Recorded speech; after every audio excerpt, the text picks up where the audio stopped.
Good morning, everybody. I welcome you to the 9th webinar. I'm in Vancouver, Canada, at Canadian Gemological Laboratory. I'm President and Director of Gemological Research Industry, Inc., hosting this webinar and 9 previous webinars. Together with my colleague Dusan Simic, I would like to welcome him. He's watching us as well from New York. We wrote a book on laboratory-grown diamonds and published it in October. And we're running a lot of webinars covering the book. And today I'm very, very proud and happy to have 5 very special people from the industry. I want to welcome first New Yorkers closest to Vancouver. We have Rob Bates from JCK Magazine in New York. Good morning, good afternoon, Rob. Good morning.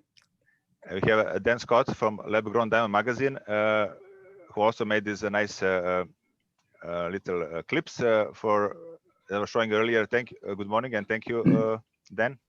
Thank you. Thank you for having me. And in Florida, we have Tanya Nizgoretsky from Virtual Diamond Boutique. Good afternoon, Tanya from sunny Florida. Hello, everyone. And my special friend and guest from South Africa, Mark Cullinan, who is in Cape Town. I guess it's evening there, Mark. Good evening.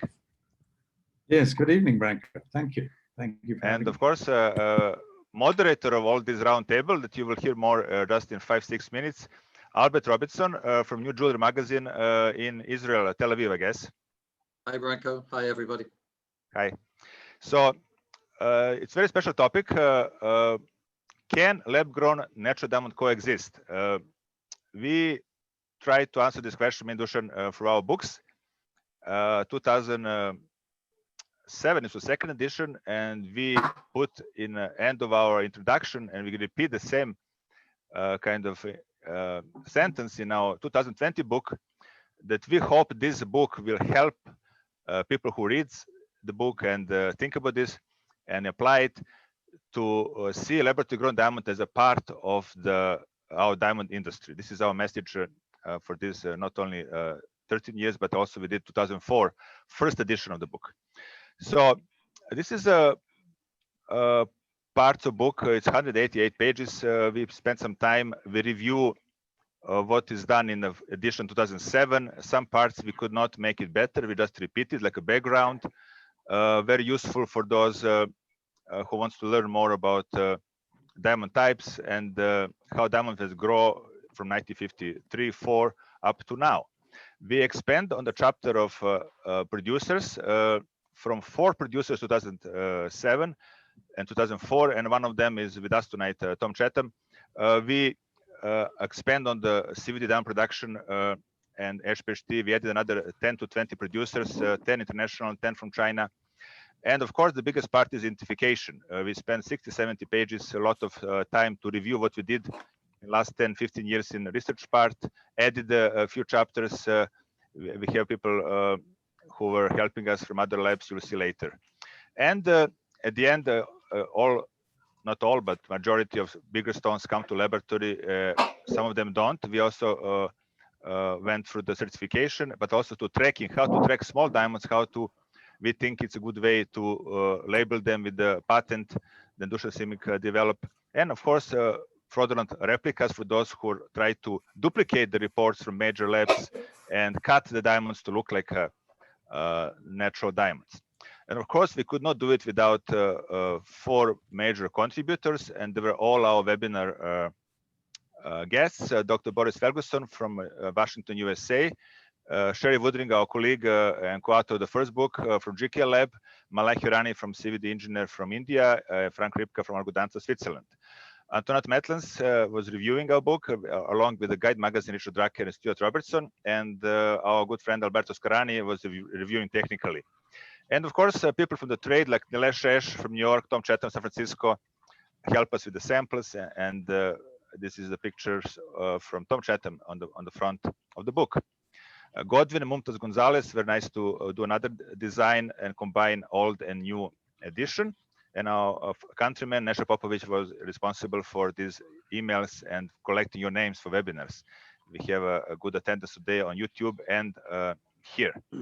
Of course, gold sponsors NCJV Australia, big appraisal organizations.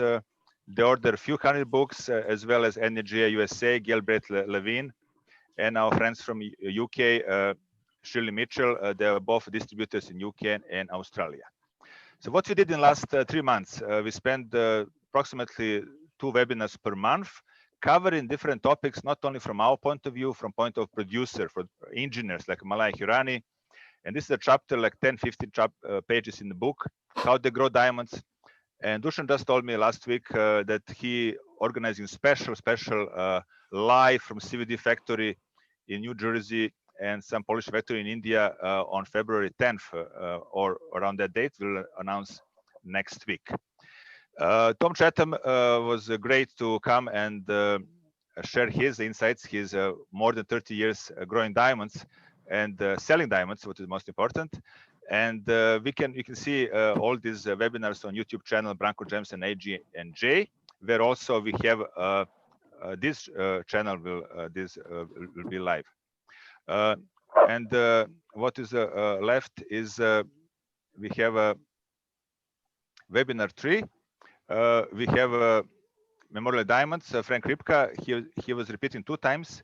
The reason why, because he was not taped, the only one that is not recorded, about diamonds that are grown from ashes or hair of people or animals.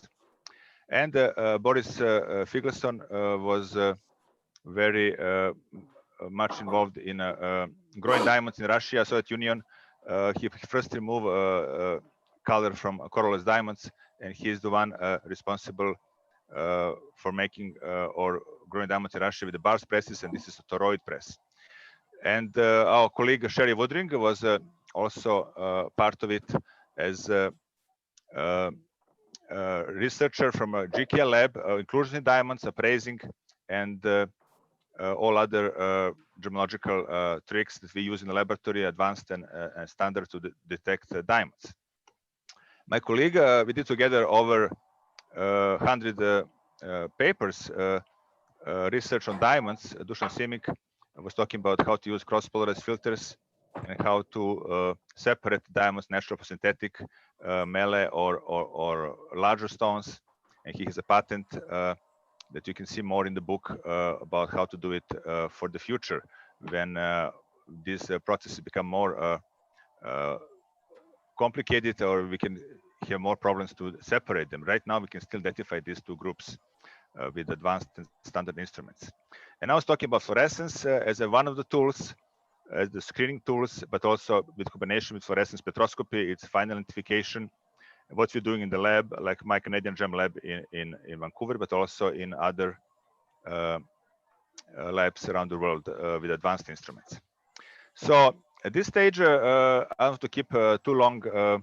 I will make sure that our guests are here to answer your questions, but also Albert, I want to introduce Albert Robinson that I met a couple of years ago at the Mediterranean Gem and Jewelry Conference in Italy, when he was the editor of IDEX magazine. He wrote a very nice article on colored diamonds. We covered that conference. And Albert is editor for 15 years as industry journalist. He's former editor of IDEX and also Vice President of International Business Development for the New Jewelry magazine. They're very strong in Middle East, India, all the way to Asia. And they cover diamond, gemstones, jewelry, industry, machinery, technology. He also was editor or contributing editor for IC Gazette magazine, and one article on pink diamonds he did with me. I'm very happy to have him tonight as the editor, as a journalist. And please, Albert, introduce our speakers and tell us more about the topic. Hi, thank you, Branko. And hello, everyone, and a big welcome to our global audience for joining us on this Diamond Roundtable.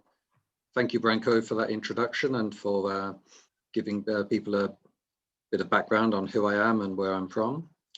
I'd like to welcome the Roundtable participants who will share their knowledge and views with us. A little later on, we'll be opening up the floor to viewers across the world in order to ensure our conversation is formed by a wide range of views and opinions. Can I start off with Tanya from President and CEO of Illuminex Diamonds and co-founder and CEO of Virtual Diamond Boutique, which is the jewelry industry's leading technology partner with a B2B mined and lab-grown diamonds, gems, and jewelry platform, as well as software-based solutions for jewelry retailers and suppliers to enhance existing systems, boost sales, and create customized user experience via B2B and B2C apps, e-commerce, and websites. Moving on to Rob Bates. I guess most of us, or all of us, probably know Rob, know him pretty well. He's the news director of JCK. Rob has won numerous editorial awards, including 2 prestigious Neil Awards for his blogs in 2007 and 11. 5 Eddies from Folio magazine and the American Gem Society's 000 Award for industry service. Rob has been interviewed by CNN, NPR, the New York Times, the Wall Street Journal, and many other leading organizations. And tapping into his many years of experience covering the New York Diamond District, he published his first novel, a mystery entitled A Diamond is Forever, last October. Moving on, our next panelist is Dan Scott, who is a brand architect and founder of Lux Licensing, a New York metro-based diamond and marketing agency catering to luxury and demi-fine properties. Past and current clients include Chanel, Gucci Jewelry, JCK Virtual, Saint Laurent, Harry Winston, and up-and-coming brands. He served for 10 years as CMO with Scott K, a major past player in designer jewelry. And Dan is a contributing author for leading worldwide industry and consumer publications, including Lab Grown Magazine, Rappaport, and others. Last but not least is Mark Cullinan, the owner of Cullinan Diamonds, a maker of high-quality polished diamonds. He is the great-grandson of Sir Thomas Cullinan, who discovered the Cullinan diamond mine in South Africa, in which the famous Cullinan mine was discovered. It became one of the first peace diamonds and was presented to King Edward VII of Great Britain in 1908. Mark is CEO of Cullinan Diamonds, which in conjunction with Dr. Thomas Heinschwang of GGTL Laboratory, produces the Cullinan Diamond Report, which produces a unique fingerprint ID of a diamond. Anyway, with the introductions over, can we move on to our discussion? And after the huge impact that COVID-19 had last year and is still unfortunately having, we clearly have a lot of questions to ask and issues to address. It's a no-brainer that last year necessitated a change in the way we do business. Consumer behavior rapidly changed as consumers embraced the convenience and the need to shop and order online, as well as the benefits of click and collect and virtual appointments. I'd like to call on Rob, please, to speak to the first question, which is, how do you see the state of the diamond market currently? With light at the end of the COVID tunnel 19, there's been a rise in diamond trading and activity and in diamond jewelry sales. Do you expect that to continue to happen in the coming months? Rob, over to you. Thank you, Albert. I appreciate it. Let me just, the book is A Murder is Forever. It's a diamond district novel. Check it out. Hope you've enjoyed and find it fun. That's the end of my plug. I think things are actually getting better, and I think there's a much better mood in the market. I think the industry came through this weird period probably better than it expected. Obviously, you know, a lot of people, not everybody did great, but I think it was actually better than expected. The industry kind of line that's being put out is that, there does seem to be some truth to it, that discretionary dollars are now, that used to be spent for travel, are now being spent for diamonds. That people want meaningful gifts, so that's all extremely positive. One interesting thing is that you're seeing people go to jewelers in a more deliberate way. Like I had one diamond dealer tell me that just about every memo call sold, which was like very rare. You know, it's like because if you're going to send a diamond, if somebody requests a diamond, chances are the person coming in has basically decided to buy it. because that's, because people aren't, people are shopping very deliberately. And I think actually the lab grown diamond market, I think there was concerns over that too. I think, in a lot of ways, the big issue there is supply, and the fact that supply was disrupted probably helped stabilize that market a bit. It certainly had a little bit of a panic in part of the year, just like the natural diamond market did. So I think overall, it seems like it's much better under control, and the vaccines are under control. But we're all hopeful for a better year this year, and I think people are going to be, by the summer, hopefully people will be ready to go. And I mean, the thing is, one of the things I want to stress is that, even if this is a good time for people to buy diamonds because there's a meaningful and we're not losing any competition to the travel industry, diamonds have to be promoted, and that's both lab grown and natural. People have to know that diamonds exist. People aren't sitting around thinking about diamonds. So I think it's very important as an industry to get our message out in a positive way, which we'll obviously talk about in a bit. Great. Thank you, Rob. Turning to the other panelists, if anybody else would like to speak to that question, please feel free. If not, I could speak to that just quickly. On VDB, sure. We definitely saw a rise in activity, because we are a marketplace. So we track the activity that's happening, and we have both mined and lab grown. So obviously when March hit, April, May, things slowed down, but we really started seeing June activity started to rise. I would say for us, actually, surprisingly, the two big months where activity was really high was July and October.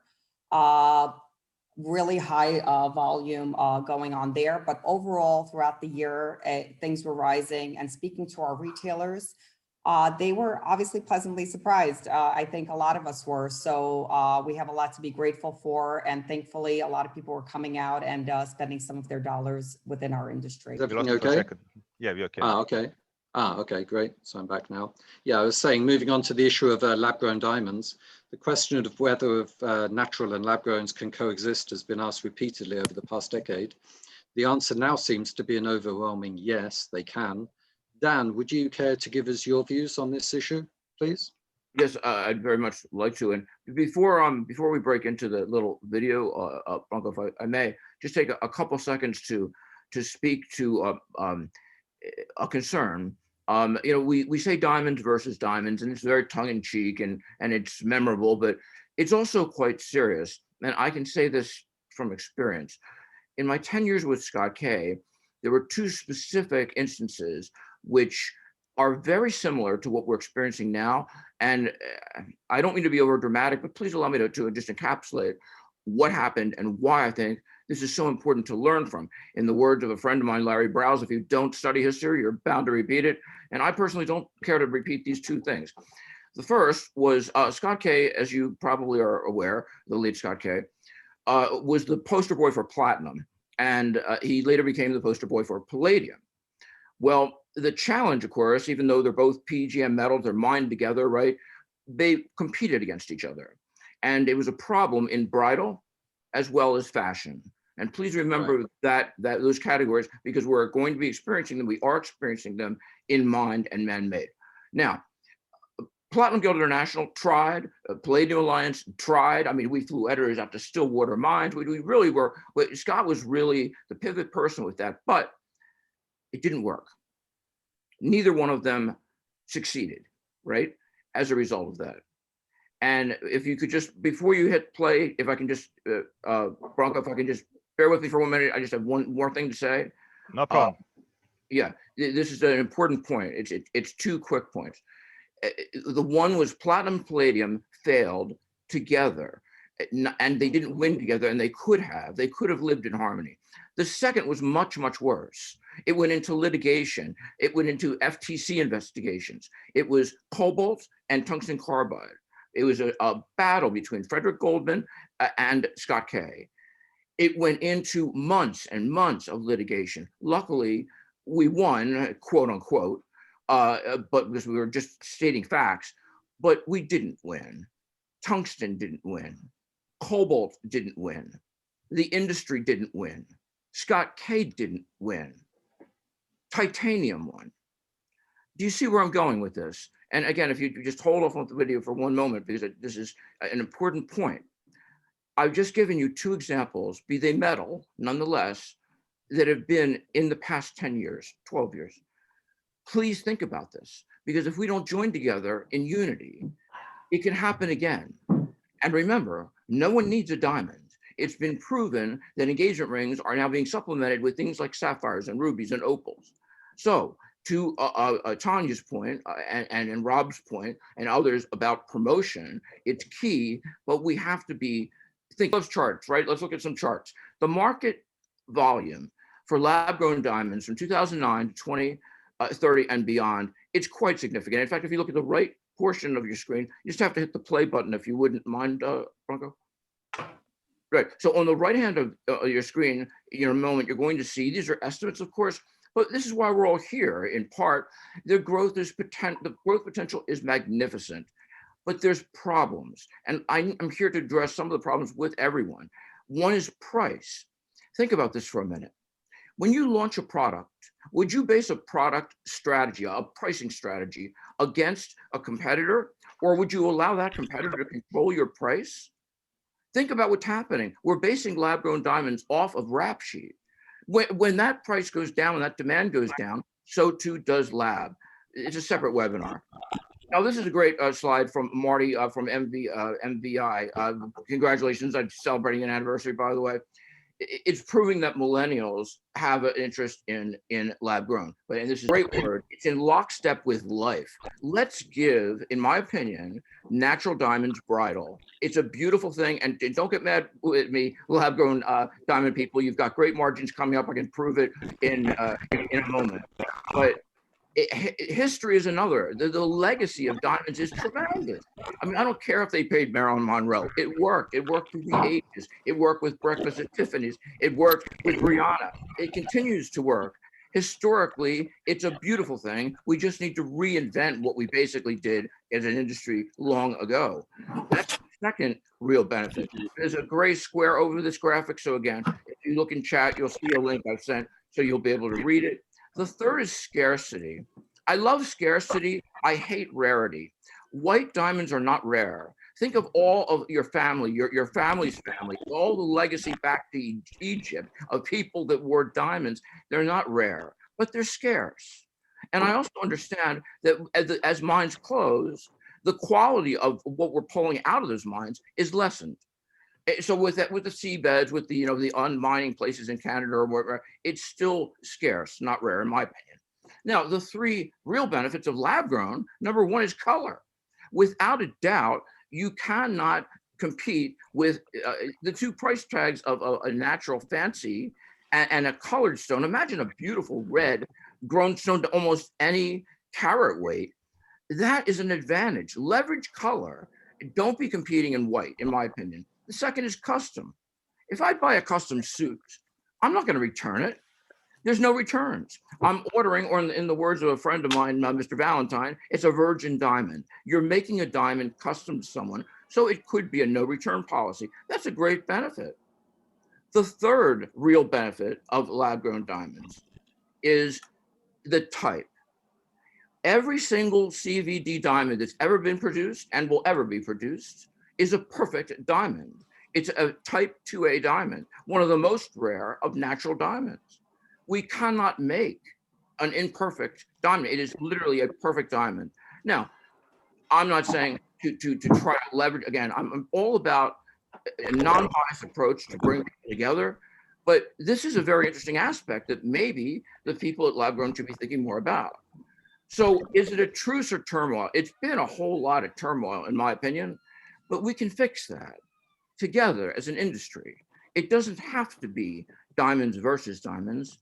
It should be diamonds and diamonds, just like it should have been platinum and palladium, and it should have been cobalt and cobalt. Thank you. Thank you, Dan. Thanks very much for that. I think Rather than open it up to the other panelists, because many of those issues we're going to discuss later on, so perhaps we should move on to the next, to our next panelist, Mark, to speak on the question of, which is the next question, which is, oops, seem to have disappeared again. Can you all see me? Yeah. The natural diamond industry expressed its fears again and again in recent years regarding LGDs. It seemed that they appeared to wish that LGDs would simply disappear. Was that a mistake? And should the two parts of the trade have long ago agreed to work together to grow the overall business rather than sniping at one another? Over to you, Mark, if you'd like to speak on that.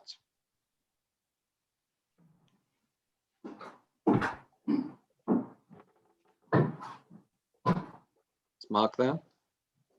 Yes, Mark, you can unmute yourself, and Mark has a short presentation. I'm sure you'll appreciate about history of his family and natural diamonds from South Africa, and then he can answer the question, or first answer the question. Up to you, Mark. Right. I just wanted to thank Albert, and also to say to Dan, thanks very much. I think you're, painting a very positive outlook. I think it can be diamonds and diamonds. I'm highly supportive of that, and I think the two can coexist, although there will be, on the fringes, will be some competitiveness, which could have an impact on the natural diamond market. But in general, when we look at sapphires and rubies and the history of other synthetic stones that have entered the market, the natural stones have always predominated and been able to be separately distinguished. And I think that's a key feature, is being able to distinguish the two. While we can do that, I think that we're fine, and it's a positive outlook. Talking about natural diamonds, just briefly to go through, I have a few slides here, because as Branko mentioned, I'm in South Africa, and there's some history here. And Dan talked about the history. And I think that is one of the things about natural diamonds, which is that generally you have some kind of history behind. The grandfather was a prospector. He actually was initially a builder, and built many of the early buildings in Johannesburg at the time that Johannesburg was developing around the gold industries. These are three examples of his buildings. So that was a pretty exciting period, and the people there were very pioneering.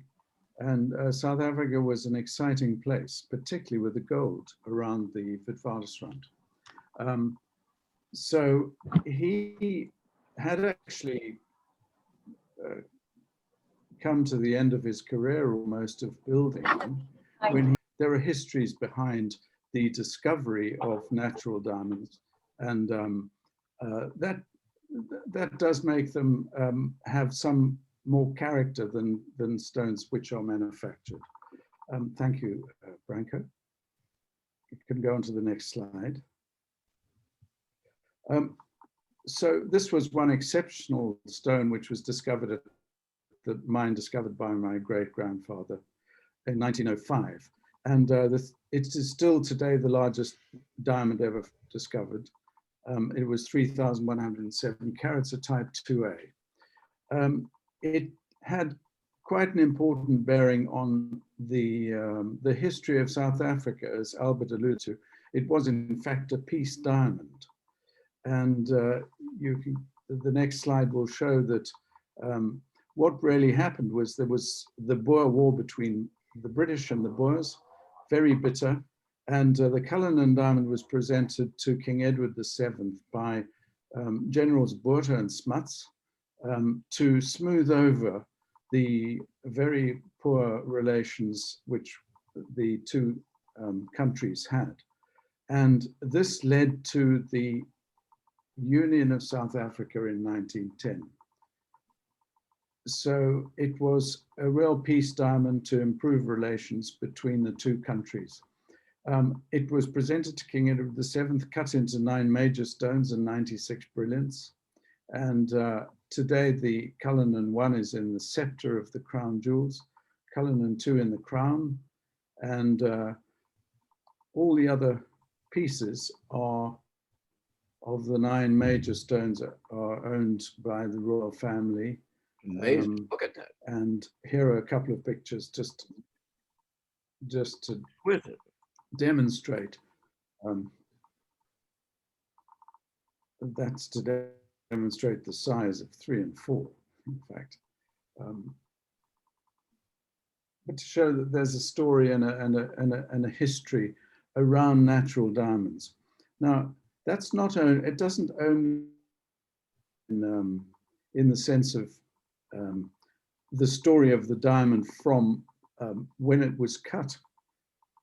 Also, there's a lot of work and that goes into prospecting and mining, which is highly skilled and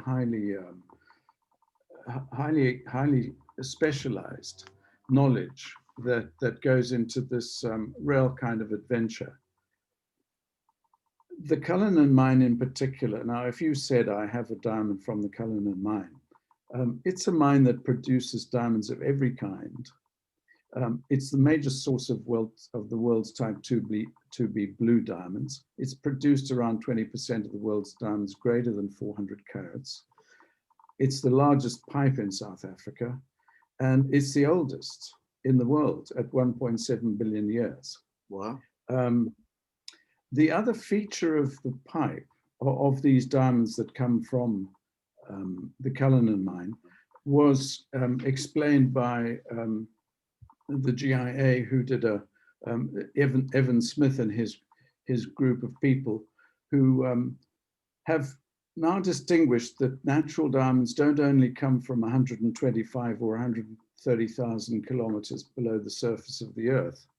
The Cullinan diamonds actually come from somewhere between 700 and 800 kilometers below the surface of the earth. So they are really remarkable things and works of nature. So the GIA have in fact included a definition now called clipper, which may well appear on their GIA diamond certificates, which the clipper is an acronym for these qualities: Cullinan-like, inclusion poor, pure, irregularly shaped, and resorbed. So these are the kinds of qualities and characteristics of diamonds that are discovered in nature, which, to my mind, really does distinguish them and set them apart from diamonds that are manufactured, whether we call them lab grown or manufactured diamonds or synthetic. It's very important to remember that there are benefits to the mining of natural diamonds, particularly in countries like Africa, where we, for example, and I can talk about South Africa, we have natural resources. We don't have a lot of water. And so the exploitation of these natural resources brings huge benefits to the whole population. And in terms of the population, just to give you some idea of scale, we have around 70 million people in South Africa. I think there are around 16 million of whom pay tax. So diamond mining and other mining provide huge employment benefits and livelihoods to many, many people. The other thing they do is they bring about skills and education of these people. Now, skills that are applied to mining, for example, electricians, mechanics, and so on, are then transferable into industry, not only other mining projects. Obviously, there's mining sector revenue, and this helps economic growth and development.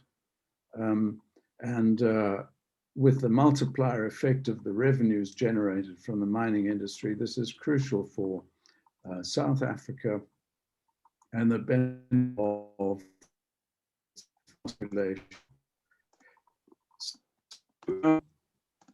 Of course, industry needs regulation and oversight so that that labor isn't exploited.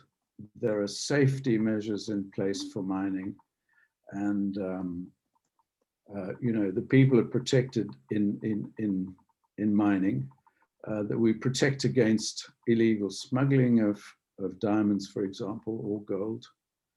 And so one does have to bear in mind that oversight and industry regulation is quite important. And the last point there was just connecting with nature. I think one of the things that this year of COVID has shown us is that many of us have been able to get back in touch with nature, and nature's been able to recover. So this is another aspect of mining, prospecting, and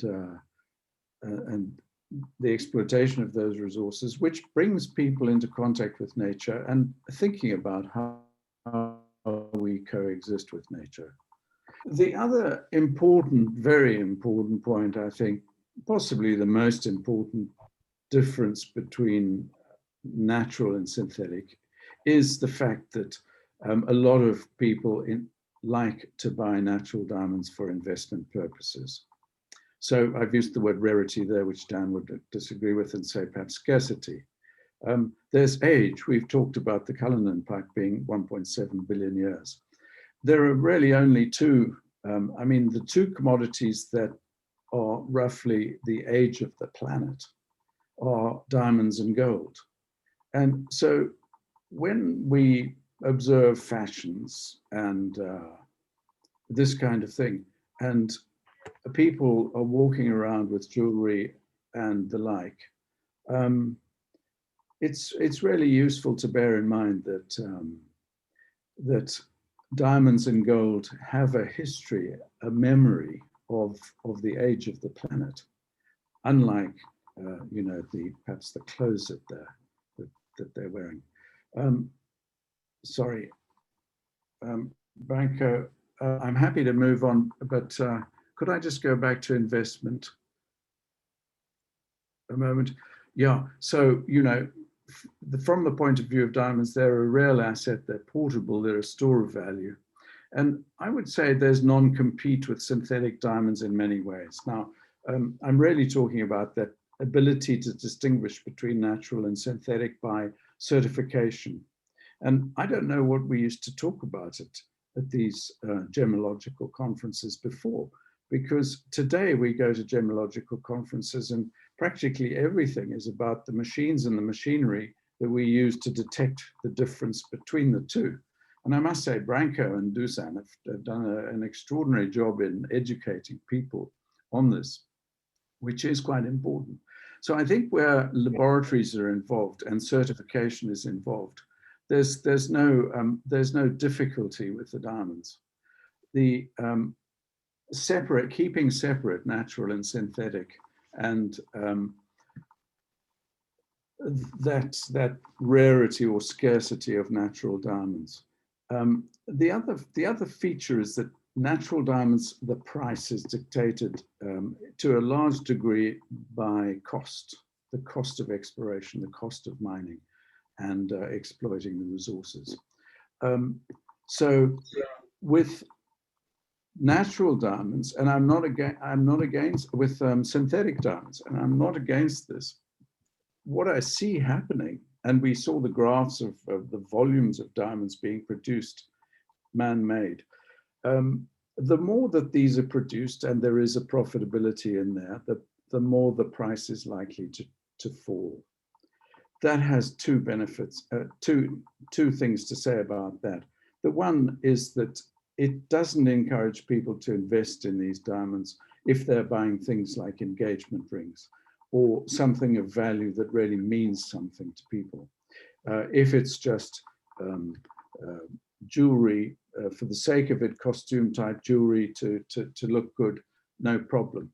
But I want to introduce another thing which is really important, and that is the scientific properties of diamonds. And we really are on the understanding and in many in many fields. So the scientific properties of diamonds, have a look at that, research it, look at the Element 6 website, which is the De Beers website.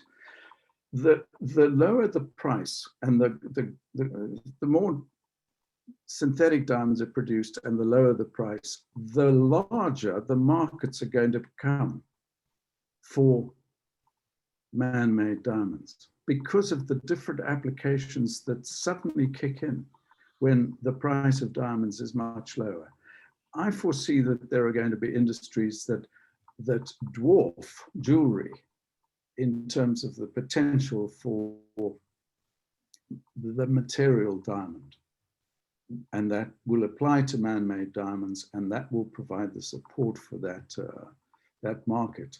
But there will still be a difference between a diamond that you're buying for value and long-term value, and as a memory of something which involves humans and emotion and so on and so forth. That is something different, and natural diamonds will retain their place.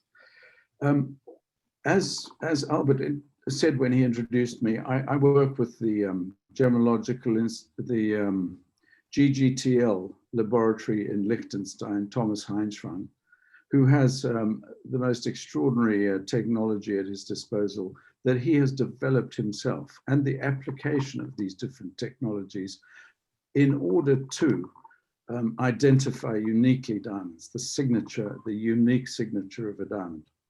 And so we produced the Cullinan diamond report, which by which you would be able to identify your stone, even if it's recut.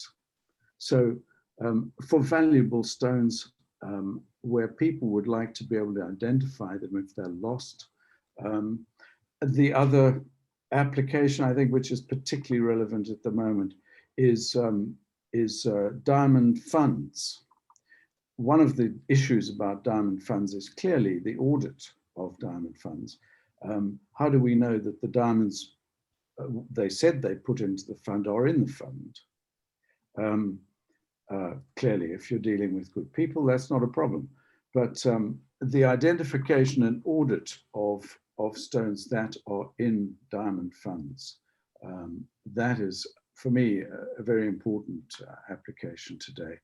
And I did produce an article for Rappaport, which has just come out, I think, a few days ago, which you could find in Rappaport.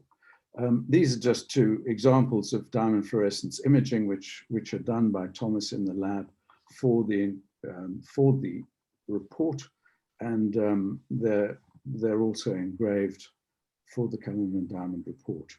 So I think this is an example of advances in technology, which really can bear fruit going into the future.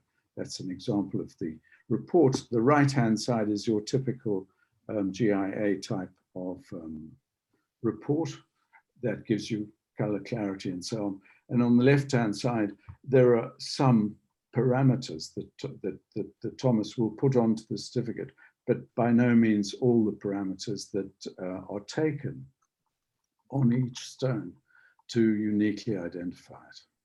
So that's very exciting going forward. But I, in many ways, am very supportive of the developments of the production of man-made diamonds, because I think there are going to be vast industries for them to benefit by. Thank you, Mark. But in the meantime, natural is still my favorite, my diamond of choice. Thank you. Thank you very much. Thank you, Mark. Albert can take over again. Yeah. Thanks for that exhaustive, comprehensive review. Can I move on to Tanya from Virtual Diamond Boutique? And I'd like to ask her about another different issue. There have been many articles in the trade and general press, as well as a great deal of anecdotal evidence that younger buyers are keen to buy LGDs. Many young people seem to be happy to go with a cheaper stone that they see as having just as much brilliance and sparkle as a natural diamond. And the fact that it is not a mined diamond is of little, if any, significance to them. So my question to Tanya is, when searching for LGDs, what are people looking for? Is it the same as for mined diamonds in terms of sizes, qualities, and so on? And do you see a situation where sales of LGDs will eventually outpace those of natural diamonds? Tanya tells me that VDB is now the largest LGD marketplace. So can you share with us what consumers are searching for? Because I believe you have a lot of useful market intelligence. And also, if you'd like to tell us a little bit about what VDB is all about. Over to you, Tanya. Tanya, we can't hear you. Unmute. All right. Hi, everyone. Thank you, Albert. Mark, by the way, very impressive family history. Thank you so much for sharing. And now that's a story to tell, right?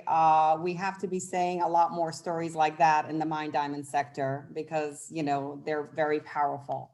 So a little bit about Virtual Diamond Boutique. We are a marketplace. We launched in 2015. We're actually part marketplace, part technology company. We have over 20,000 registered members worldwide, over 900,000 items listing in 4 product categories. We are the largest lab-grown marketplace as of yet, right now, over 90,000 items listing. We are the preferred platform for retailers, and we actually partner as the leading technology partner for the industry, and we do a lot of solutions on the B2B and the B2C sector. So because of all our members, we actually have a lot of activities going on, and we have an ability for us to compare 2 segments side by side. So we just thought some of this information is quite interesting, figured you guys might be interested in seeing it. So next slide, please.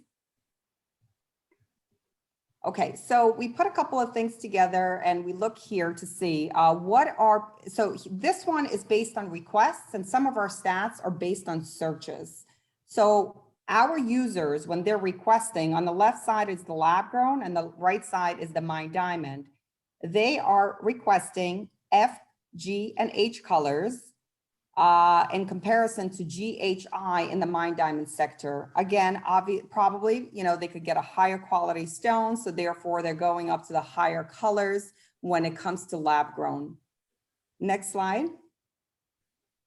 So the next slide actually shows what are people searching for within our platform. And no surprise that 1 to 149 seems to be the same for both lab and mined diamonds. But the one that sticks out is on the lab grown side, your people get more bang for their buck. They're obviously opting to go for the larger stones. So you see the 2 to 299 trending in second place, where on the mined diamond side, you're going to see the smaller goods, the 0.5 carat to 1 carat, where people are able to, you know, afford that price range. And then they're going for the larger stones. So we had the data for both information, and we figured, you know what, we'll go a little bit deeper and we'll show you what some of these are going for on our platform. So if you can show me the next slide. So some people are curious, what are people searching for? And what are the prices that our industry is asking? The average wholesale asking price for lab grown diamonds for a 1.5 carat oval is $2,500. On the mined diamond side, it's $10,000. That is a big discrepancy in price. On the right side, you're going to see a 1 carat GSI1 round. The average asking price for a lab grown is $1,250. On the right, I'm sorry, a message came up and it's blocking my view, but I think it says the mined diamond average is $4,900. So just give you guys a little bit of assessment of really what's happening in the market and what are, you know, lab grown and mined diamonds going for. The next slide, if you could move on. we looked at diamond search by shape. Again, seems to be the most popular shape in both product categories is round. But then you'll notice that lab-grown sector likes, seems to gravitate towards the fancy shapes a little bit more. So you see that they're taking up a little bit of that market share. Just again, this is useful information, whether or not you're buying, you're selling, you're producing. Just looking at these analytics is really, we have thousands of users searching in our platform. And of course, we are a B2B platform. So these users are either retailers or wholesalers that are either doing purchasing or memoing these items. Then, obviously this is trickling down to the consumer. So we took it a step further and we wanted to see, okay, if people are searching for this shape, what are we producing? What's happening on the supply side? So the next slide. So we compared the Mine Diamond inventory searches for shape and and live inventory. So basically the interesting thing on the Mine Diamond side, that demand and supply pretty much are at point. They're pretty equal there. I mean, yes, a little bit on the search side on the fancy shapes, but overall supply meets demand in the Mine Diamond sector. What we found to be, more useful and interesting here, the next slide, please, is the lab-grown side.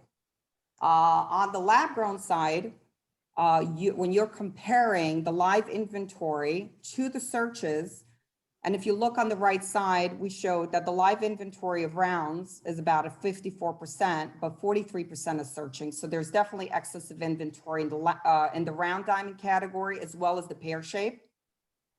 But there's definitely shortages in ovals, emeralds, cushions, princess cuts, and radiants. So again, more people are looking for fancy shapes in the lab-grown sector than there is available supply. And of course, this is all only based on our marketplace and only the analysis that we have. Since, by the way, I do want to mention that we launched this product category. Well, we launched Mine Diamonds 5 years ago, but we launched lab-grown in March of 2019. So we're almost at 2 years now. And last but not least, but before you show that, okay, fine, you showed it anyway. Everybody's talking about, well, can we coexist? Can we coexist? Is there a place for one, and the other to come together? And we really were very surprised and, to really see the next stats. And I think it's kind of interesting. So go ahead. So from our users in the last 2 years, they have the option to look at both Mine and Lab because they're all on the same platform, and 60% of them chose to look at both. Of course, they could have chosen to look at it in order to source it, or they could have done some, analysis on pricing, education, whatever it is. But it goes to show you that 60% of our users, and by the way, we have 20,000 registered users, are going on and off between the two platforms. But 38.5% are only loyal to the Mine Diamond category at this time. So they're only looking there, and less than 1% are going just to lab grown. So, you could take this data and do whatever, makes sense for you. But at the end of the day, it goes to show that obviously there's a lot of interest in both categories.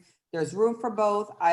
People are going here and they're going there to search, and they're, really trying to do a little bit more education on their, and by the way, this data, yeah, I see there's a question here. It's actually based on hundreds of thousands of searches. Actually, if you combine the two, it's in the millions of searches with the two product categories. So yeah, there's a lot of data there that we're providing and looking at. Next slide.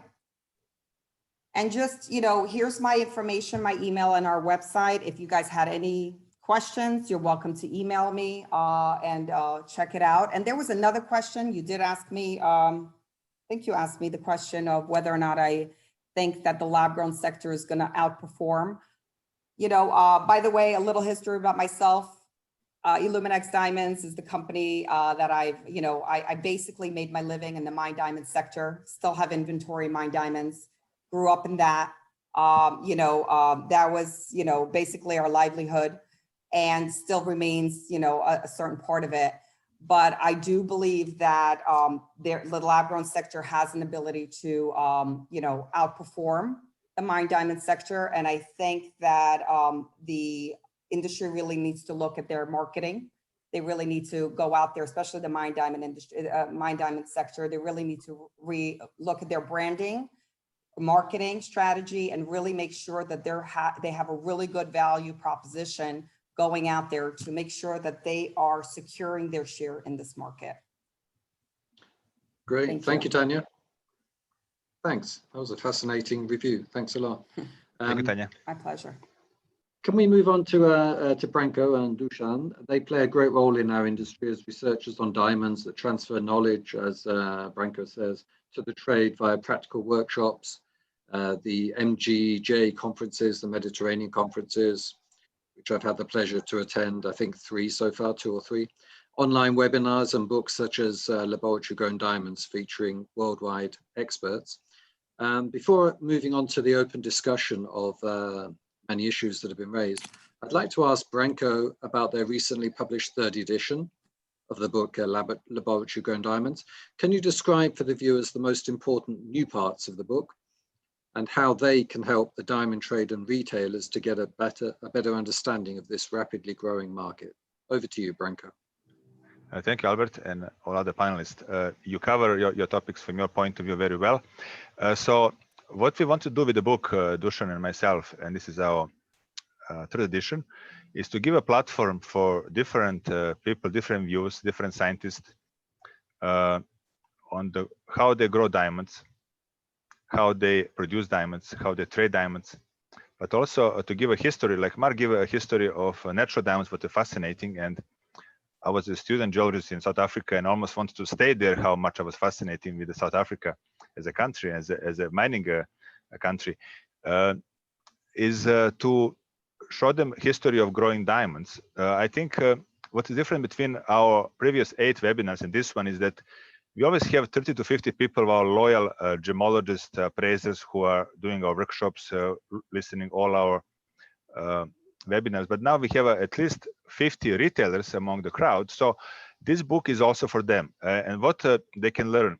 Of course, they should read the history of growing diamonds because some client can ask them those questions. They just need to know the details about thermodynamics of diamond growth, or what is the mean type 1B diamond in details and which peaks in infrared spectroscopy. This is for more scientists and researchers, but they should really see the simple way. We summarize this in summary. What a retailer should know, what they can do with the simple standard instruments, what is the next step, what portable instruments are available. And this is something I'll talk more in a following book on diamonds. We'll see slides towards the end. It's not finished yet. We'll do more webinars on different topics, more advanced. But for this book, I think it's our aim to every retailer should have it on the counter. And in case they have a question, they can always refer to a certain part. The biggest part is identification, of course, but we don't go only to advanced instruments. We cover at least simple instruments like a fluorescence lamp, cross-polarized filters, of course, a loop and microscope, still very useful. But the advancing of technology, we are preparing a trade. We always 3 to 5 years ahead, me and Dusan and other people that we invite, to prepare them what's coming up. So we are preparing them. So with the next book, it will be like advanced level, not advanced to all researchers, but to move to another level of gemology. So this is what we want to present, educate with this webinar, and I hope I will come back in July to my Mediterranean German Jewelry Conference, and Albert is already invited the 2nd weekend of July in Greece, that we basically bring other experts like Miko Armstrong, Alberto Scarani from Agile Labs to bring their portable advanced instruments to teach what we can do for the next level, and I'm bringing my samples. So this is what we do all over. Unfortunately, we missed Tucson, and hopefully Las Vegas will happen. So you will maybe see me and Dusan with this book going around Las Vegas and promoting it more. We sold 900 books in 3 months, what I think is great in time of COVID. We do have still a lot available. So thank you for coming to this webinar and for listening our different views. Everybody, all of us has different approach, of course, but each of them is very useful. Great, thank you, Branko.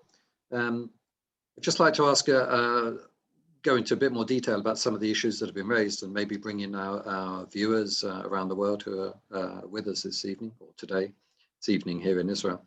The issue of whether LGDs are more ethical than natural diamonds was raised earlier, but I'd like our panelists or people watching to express their views. The argument is, of course, that LGDs are not dug out of the ground with the environmental damage that causes, such as water pollution, displacement of wildlife. And then there aren't the constant questions of child labor, conflict diamonds, and exploitation of workers that have dogged the natural diamond trade for decades, really. On the other hand, the natural diamond industry says, what about the huge amounts of power needed to produce LGDs in factories to replicate the heat and pressure needed to produce the stones? Where's the ethics in that, they ask. In China and India, where most LGDs are produced, just over half of electricity is still generated by coal-powered stations. So that's obviously causing great damage to the environment. If anybody would like to jump in and comment on that question, Comment? I'd be more than happy. Rob? Can I comment? Yeah, Rob. sure. Yeah, I think the whole idea of judging products by categories, I don't think is valid. I mean, I think there's millions of diamonds produced, there's millions of lab-grown diamonds produced. I think it's important for every industry to clean itself up and to make sure it's clean. You know, but in particular, they have to worry about what they control, what their mines do and what their production is. So, you know, what's upsetting about the whole, I mean, as someone who believes obviously that ethical consumerism could be a force for good going forward, is that when you look at so much of this lab grown, particularly from them, is very negative.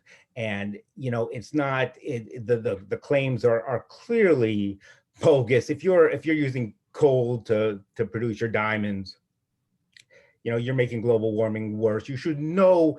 I mean, it's almost evil for you to say that something produced with coal power that's making global warming worse is an eco-friendly product. I mean, it's just disgusting. You know, it's ridiculous. It's just terrible. Yeah. So I think that, you know, if people have, you know, certain environmental claims, they should subject them to outside auditing. I think everybody needs to do better with their eco footprint. Everybody needs to do better as far as beneficiation. I agree with Mark. Diamond mines can have huge benefits to the local population. They can also have bad benefits to the local population. I mean, I think there's this whole idea of, you know, this group Diamonds Do Good, which is a fine organization, but, you know, some diamonds do good, some don't do good. And the issue is, it's like, how do we make sure we can't generalize about an entire category? We have to make sure that the diamonds that are sold, and the gold, by the way, and gold has huge eco issues and huge, you know, human rights issues associated with it and stuff like that. We have to make sure it's all, you know, it's as clean as possible, and that it helps as many people as possible. And that's really, you know, going forward, that's really what we need to do. So it's not necessarily, that's why it just drives me crazy, because you can't have I mean, there's literally, you know, in addition to the coal issues, there's one company that's reputed to be owned by a Ukrainian arms dealer, a lab-grown company. There's another lab-grown company there's several lab-grown companies that are owned by the Chinese military. I mean, you know, if, you know, whether that's true or not, you know, there's certainly people who have been indicted, who have been involved in the lab-grown industry. So there's no, you know, and certainly, you know, the mine diamond industry has a huge problems also. It's just a matter of making sure that everybody is as ethical as possible, and that people should be responsible for what they produce, what they buy, and any claims they made should be audited and verified and true. Great. Thanks, Rob. Yeah, you make some good points there. Another issue is traceability. The LGD industry says that for them, that's easy to achieve with their stones. While mined diamonds, despite the Kimberley process, can be tampered with and the place of origin altered by smuggling, and in countries regions where officialdom is corrupt and open to bribery. Then there's the question of the financial benefits provided by diamonds.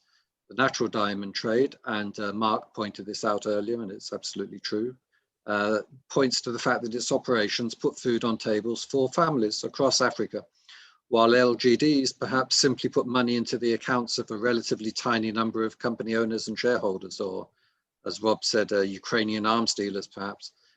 Anybody want to comment on those particular issues? Yeah, I could comment. How I see it is actually that the mine diamond sector has had decades and decades to implement and give back, and to figure out how they're going to give back to their communities. And I think that the lab grown sector is, going to figure it out as well. I mean, they're going to give back in a very different way. When we're looking at the way they're handling their energy, it's very different. And the way they're giving back is very different. So I think that the lab grown sector will step up to the plate. And if they don't or aren't considering it, I really suggest that they do and start figuring out how they could give back. But still, being in the lab grown sector, it's still, there's manufacturers that are making money. There's still, wholesalers. It still trickles down. There's still plenty of people in the pipeline that are making money. But I agree with the communities and everything else, they need to be doing more. Yeah, Right. can I just add, as far as traceability, I don't necessarily think the lab growns are more traceable than as far as where they come from. I mean, perhaps there's a smaller supply chain, but there is trading. I mean, there is a VDB, there's a virtual diamond board, so people are trading, and it doesn't necessarily say where the things are coming from. And one of the things you hear from the lab grown sector is we don't have to say where it comes from because it's from a lab. And I remember many years ago, the natural diamond industry used to tell me the same thing. We don't have to say where it's come from. People don't care. Well, I think in the future, people are going to care.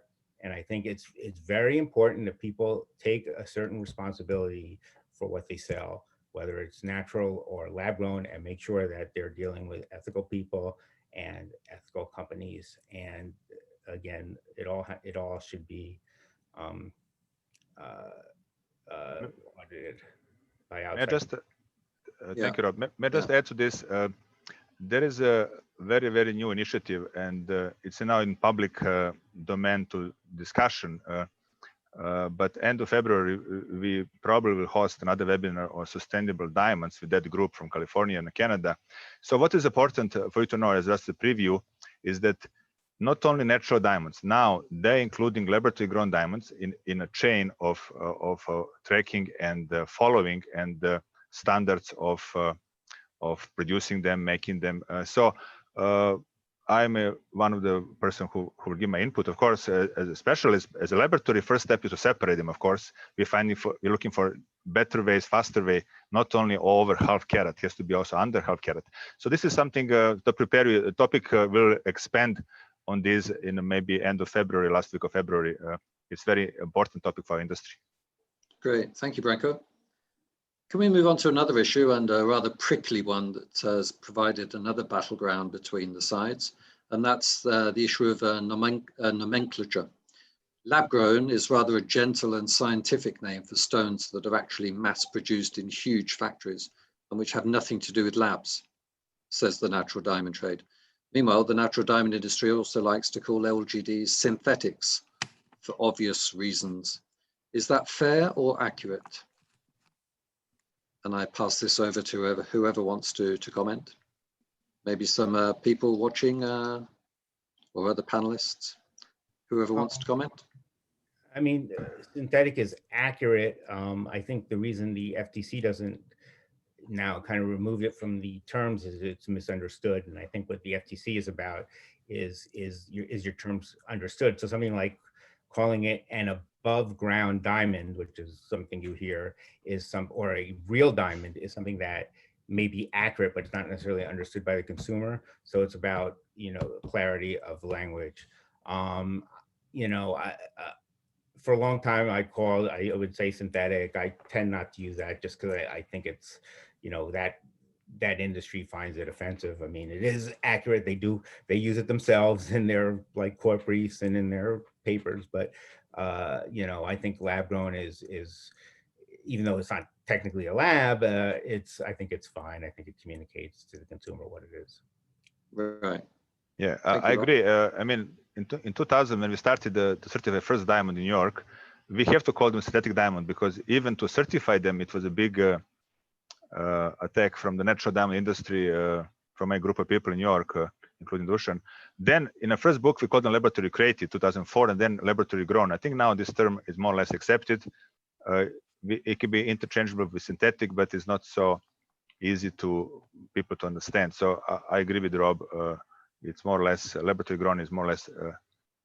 But we have to say, in next webinar on February 10, we call it from the CVD factory to the mine, to the market. Sorry, not the mine. CVD factory to the market. So it is a factory where they're producing them, but the way how you want to call it, it's more easier to say laboratory grown. I guess it's clean. Right. And Thank you, I think we should read some of the questions from the audience. Albert, I hope you can have it in your screen, or you want me to help you. I can read some of them. Yeah, I was just looking. Sarah Olson Ritchie wrote, just because the FTC does not speak fluent English does not mean that we have to dumb it down. Yeah. Man-made is honest. We have a comment here. I think that synthetic is a good term when used among people in the trade. For consumers, the term synthetic is very misunderstood. But perhaps the solution is to better educate the public. In the meantime, however, I think the important thing is to communicate that they are not natural. That's from Antoinette. Yes. Maitland's. Terry writes, the very name lab grown itself is an indication of an attempt to disguise the fact that these stones are made in factories. Something that we touched on before.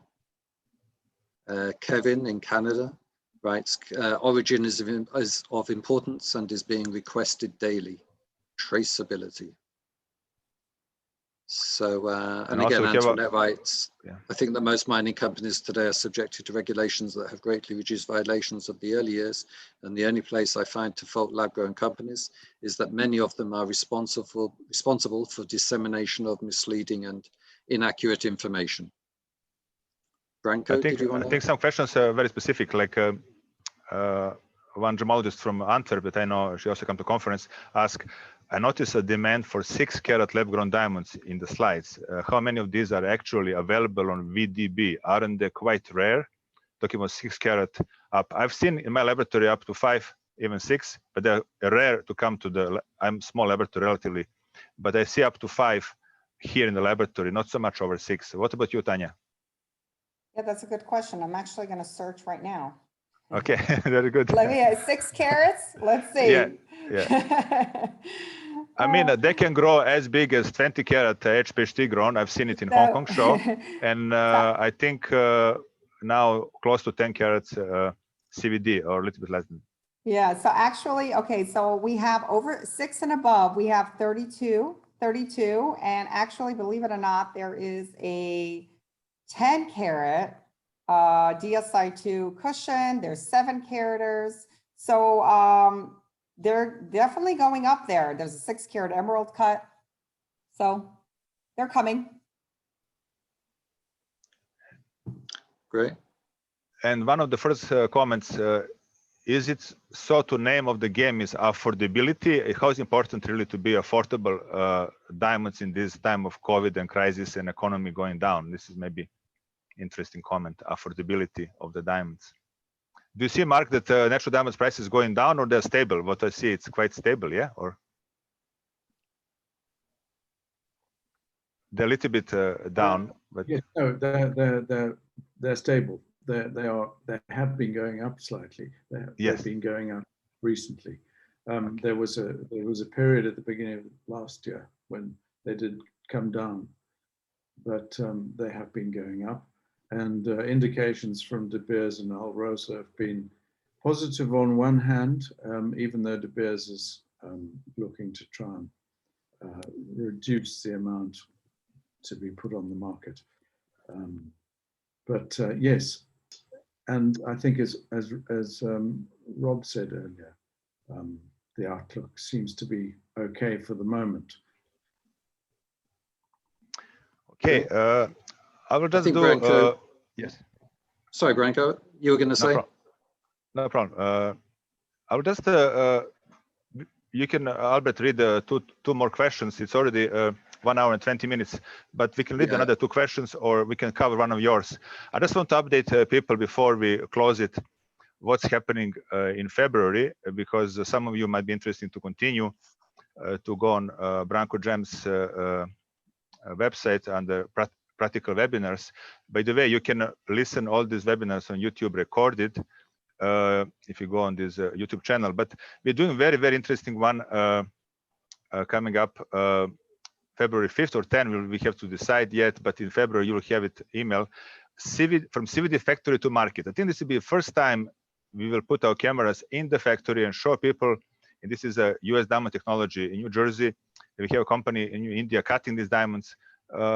I found it fascinating, and few people who are today with us also been with me to 2019 into factory of cutting diamonds in Israel, but also to the CVD, I call it factory, CVD factory, or the producing lab-grown diamonds in Israel. So it was very amazing to see live how this is happening. You understand a lot about rough crystals and final products.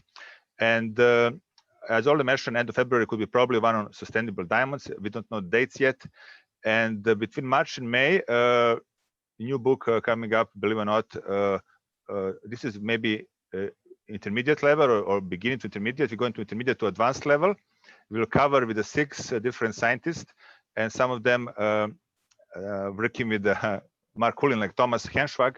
It's one of the 6 very good researchers on diamonds. The other one is Victor Vince from Russia, Tajin Lu from China, John Chapman from Australia, ex-Argyle, Zaitsev in New York, professor at the University of New York, and ex-professor and King's College, Alan Collins. So each of them will talk about different techniques to identify diamonds, but also I'll talk about portable instruments, more people understand, and we have a case studies and producer. This is what's coming up. And technical review of the book is done by my colleague Dusan Simic and Miko Anstrom. So just to finish my part, this is reviews from a lot of gem industry, Guide magazine, Antoinette Matlins, Ren and Newman, very positive. And as Antoinette is with us today, I want to thank her for coming. She's very loyal to the conferences and to my work, and also come to her conferences in Tucson. And please, Albert, if you could read some more questions, or tell maybe last question from you, or any panelists want to raise something now, it's a chance to wrap up the webinar. Yeah, I think this is a good point to wrap it up. We've all got things to do today. I still have things to do, even though it's 8:30 here nearly. Can I just provide a summary if people want to jump in and make their points as well? I'd be happy to do that. We started off with Rob saying that the diamond industry is doing relatively well, but he pointed out that both natural diamonds and LGDs have to be promoted, and that we must continue to do so. And we can't simply say that because people, for example, due to the COVID period, are not going on vacation, so they're spending that money on diamond jewelry. We can't just continue to rely on that. Promotion is critical.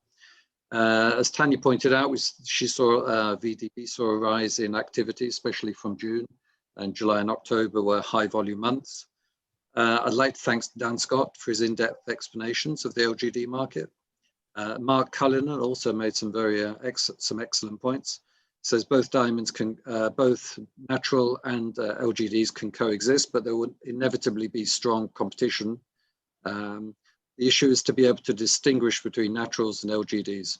As Mark said, there are many benefits provided by the natural diamond industry in bringing work and providing livelihoods, skill development, economic growth and development.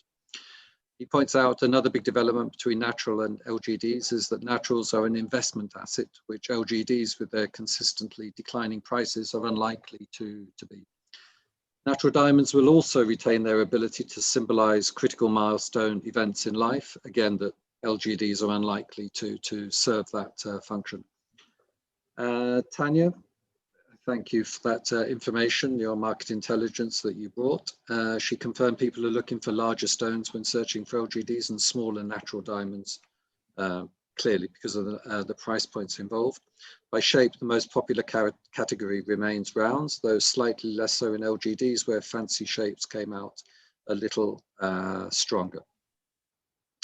Rob, again, made a very good point that the claims and counterclaims by both sides are rather exaggerated, to put it mildly, and each needs to be far more responsible in their claims.